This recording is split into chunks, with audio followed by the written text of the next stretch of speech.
Pas beaucoup, mais on aurait dû marquer un deuxième but. On a joué pour ça. Leur gardien a fait les arrêts en première. Par contre, en deuxième période, on été moins dangereux.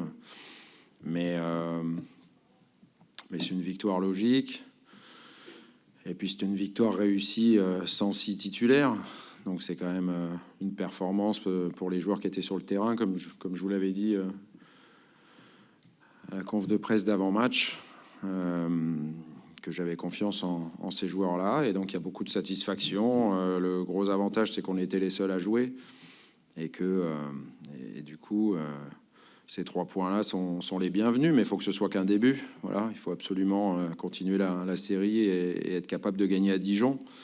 Ça arrive vite, et puis puisque vous parlez de la deuxième période, il ne faut pas oublier que Bordeaux n'a pas joué pendant qu'on était à Reims, donc peut-être ceci explique cela aussi, même s'ils étaient 10, j'en conviens.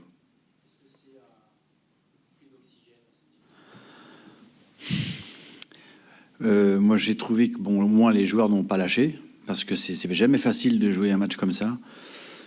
On se retrouve à 10, donc il y a une réorganisation à faire. Il y a, dans les têtes, faut encore remettre.